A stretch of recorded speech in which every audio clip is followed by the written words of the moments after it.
사사기 13장 말씀입니다. 사사기 13장부터 16장까지 이제 사사 삼손에 대한 이야기입니다. 13장은 삼손이 어떻게 태어났는가 하는 것을 우리에게 알려주십니다. 결론은 삼손은 철저히 하나님께서 미리 준비해 주셨다 하는 것이죠. 그래서 그 마누아라는 사람의 아내가 자식을 낳지 못하고 있었는데 하나님께서 특별히 은혜를 베푸시사 그 마누아의 아내를 통해서 삼손을 주신 것입니다. 그리고 그 삼손을 주시는 이유는 지금 이스라엘이 범죄해서 블레셋에게 고통을 받고 한 40년 동안 고통을 받고 있는 이 기간 중에 하나님께서 그 이스라엘 백성을 불쌍히 여기셔서 하나님께서 친히 미리 준비하셨다는 것이죠. 이들이 아직 죄인 되었을 때에 하나님께서 그들을 위해서 삼손을 준비해 주셨다 하는 것입니다. 우리가 이 말씀이 이걸 생각할 때에 우리가 아직 죄인 되었을 때 하나님께서 우리를 사랑하시사 그 아들 독생자 예수 그리스도를 이 땅에 보내주셨다는 그 말씀, 로마서 5장 8절 말씀이 생각이 납니다. 그렇습니다. 하나님께서는 우리 인간들이 다 죄인이었을 때 마땅히 죽어서 멸망받아야 될 인간들을 사랑하셔서 이미 창세 전에 우리 인간들을 구원하실 계획을 세워두신 것입니다. 그래서 우리 예수님을 이 땅에 보내주실 계획을 세워주시고 때가 참에 이스라엘 땅에 하나님께서 이 예수님을 이 땅에 보내주신 것이죠. 그래서 그것을 우리가 은혜라고 하는 것입니다. 우리가 어떤 특별히 잘한 것이 있어서 받는 것이 아니라 아무 공로도 없고 받을 자격도 없지만 하나님께서 그냥 우리를 불쌍히 여기셔서 주신 것, 이것을 우리가 은혜라고 하는 것이죠. 우리는 늘 이 하나님의 은혜, 한량없는 은혜 속에서 살아가고 있습니다. 만약 우리의 행위대로 어떤 것들이 주어지는 것이라면 우리가 이런 놀라운 은혜를 받을 수가 없는 것입니다. 그래서 우리는 늘 하나님의 은혜에 더욱더 감사하는 그런 삶을 살아야 하겠습니다. 이번 주일은 특별히 우리가 맥주 감사 주일입니다. 한 해의 상반기를 돌아보고 하나님께서 우리에게 베풀어 주신 은혜와 복을 깊이 생각하고 감사하는 절기입니다.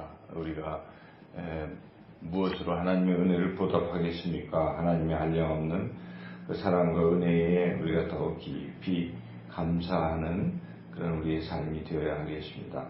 오늘 이 하나님께서 이스라엘 백성을 위해서 이 삼손을 이렇게 주셨습니다. 주는 과정을 또 우리가 살펴를 보면 하나님께서 나타나셨습니다. 하나님이 사자를 보내셔서 그 임신하지 못하는 마누아의 아내에게 나타나셔서 말씀하신 것이죠. 네가 이제 임신해서 아들을 낳을 것인데 그 아들을 낳기까지 너는 이 준비를 잘 해야 된다. 술도 마시지 말고 다른 부정타는 어떤 것들을 먹지도 말라. 이렇게 말씀하시고 그 아이가 이제 태어나면 그 아이는 나시린으로 구별해서 키워야 된다까지 말씀하셨습니다.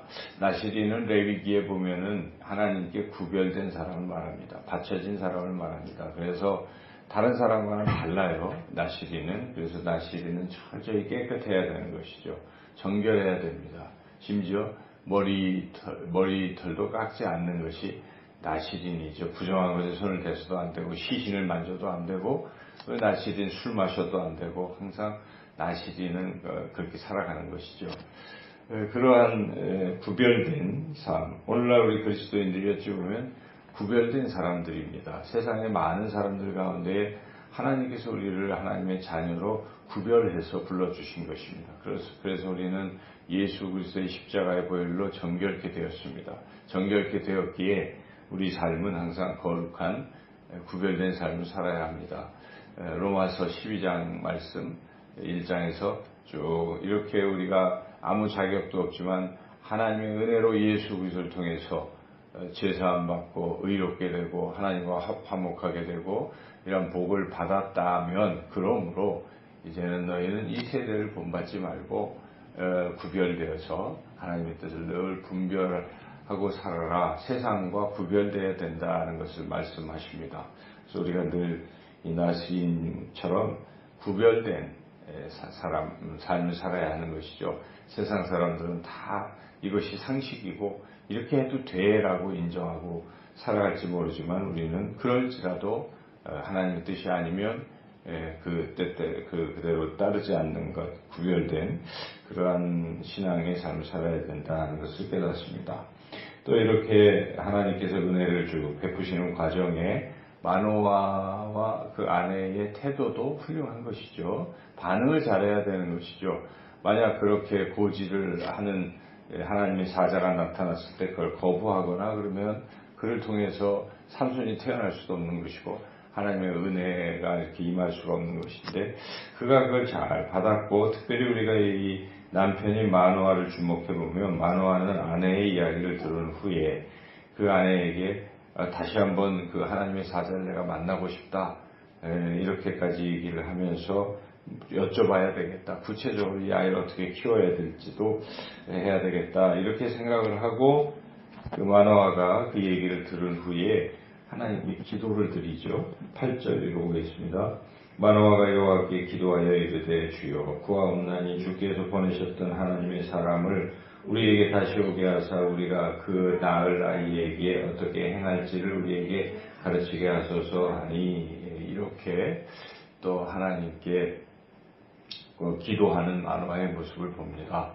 우리가 어떤 약속을 받습니다. 성경을 통해서, 설교를 통해서 하나님의 말씀을 듣습니다. 그리고 우리가 할 또 중요한 태도는 이 구체적인 하나님의 말씀을 우리가 구체적으로 또 어떻게 실천해야 될지를 하나님께 기도드리는 시간 또한 중요하다는 것이죠. 그래서 여러분들이 새벽마다 예배를 드리고 할 때에 받은 말씀을 묵상하면서 하나님 이 말씀을 오늘 하루의 삶에서 어떻게 적용해야 할까요를 여쭙고 하루에 이 24시간을 좀 생각해 볼 필요가 있습니다. 오늘은 몇 시에 누구를 만나고 무엇을 하고 그 과정을 생각하면서 하나님 이 과정 속에서 이 말씀을 제가 어떻게 실천해야 될까를 여쭈어야죠. 그래서 이렇게 이때 이렇게 해야 되겠구나라는 것을 이제 깨닫고 그리고 그 말씀대로 실천하는 것이죠. 말씀과 삶이 서로 연결이 안 되면 의미가 없는 것입니다.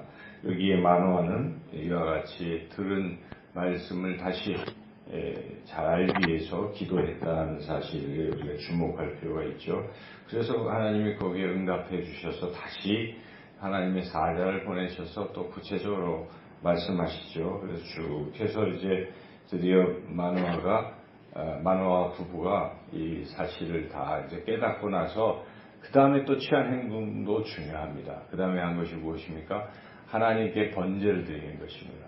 오늘날로 말한다면 하나님께 감사 예배를 드리는 것이죠. 그래서 우리가 어떤 말씀을 받고 기도하고 삶에서 그런 것들이 일어날 때 하나님 앞에 감사하는 시간 참 중요한 것이죠. 그래서 마노아가 제단에다가 그 염소와 이제 이런 제물을 드리면서 하나님 앞에 예배를 드렸을 때 하나님이 또 응답해 주셔서 그 제물을 받아 주신 것이죠. 그리고 나서 이제 그 하나님이 약속하신 대로 삼손을 이제 태어나게 하셨다는 것이죠. 그래서 태어나고 하나님께서 이제 하나님의 영이 삼손과 함께 하셨다는 그 내용이 오늘 13장 내용인데 24절 25절 읽어보겠습니다. 그 여인이 아들을 낳음에 그의 이름을 삼손이라 하니라. 그 아이가 자라매 여호와께서 그에게 복을 주시더니 소라와 에스다올 사이 마한에단에서 여호와의 영이 그를 움직이기 시작하셨더라. 아멘. 그래서 오늘 우리 말씀 다시 한번 정리해 본다면 하나님의 은혜라는 것입니다. 우리가 구원받고 또 이 땅에서 형통한 삶을 살아가는 이 모든 것은 하나님이 우리에게 베풀어 주신 은혜다 하는 것을 우리가 생각하고 그 은혜에 대해서 우리가 더욱 감사한 삶을 살아야겠습니다. 특별히 우리가 이 은혜 받는 과정을 보면 이제 말씀을 듣게 되는 것이죠. 그래서 말씀을 통해 하나님께서 내가 너에게 베풀 은혜가 이런 것이다 하는 것을 약속해 주십니다. 우리 그 약속의 말씀을 받고 어떻게 구체적으로 하나님께서 우리에게 행해 주실지를 또 여쭙고 또 그 말씀대로 우리가 이제 살아가는 삶, 그런 가운데에 하나님께 또 감사하고 하나님께서 베푸신 그런 기적을 또 이적들과 어떤 은혜들을 경험하며 살아가는 우리 이런 신앙의 삶의 모습 그렇게 살아가시기를 주님의 이름으로 축원합니다.